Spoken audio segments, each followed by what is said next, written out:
আসসালামু আলাইকুম। আমাদের বাংলাদেশ অনেকটাই উন্নত হয়েছে, তবে সেই উন্নতির সার্ভিসটা আমরা কতটুকু পাচ্ছি সেটা আসলেও আমরা সবাই জানি না। আমি এখন একটি মেট্রো স্টেশনে আছি এবং বিশ্বে অনেক দেশেই মেট্রো আছে। তো সেই জায়গার মেট্রোর সার্ভিসগুলো কী অবস্থা, বা একজন যাত্রী হিসাবে আপনি কতটুকু সার্ভিস পেয়ে থাকেন, কেউ যদি জেনে থাকেন অবশ্যই জানাবেন। আমি বাংলাদেশের মেট্রো সার্ভিসের অবস্থা জানাচ্ছি আপনাদেরকে।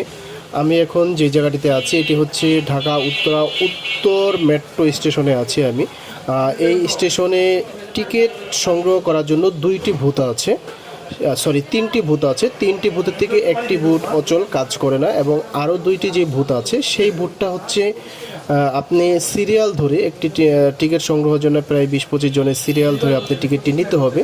সেই সিরিয়ালে যখন আপনি দাঁড়াবেন, সিরিয়ালে দাঁড়ায় আপনি যখন টিকিটটি সংগ্রহ করতে যাবেন, বুথে যখন টাকা দেবেন, আপনার ভাড়া যদি হয় 30 টাকা, আপনি যদি 50 টাকা দেন তাহলে আপনাকে টিকিট দেবে না।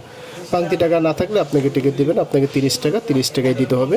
তো যে লোকটা যে 10 থেকে 15 মিনিট বা 5 মিনিটে সিরিয়াল দাঁড়িয়ে থেকে যে টিকিটটা নিতে পারলো না, তার তখন মেজাজটা কীরকম লাগবে।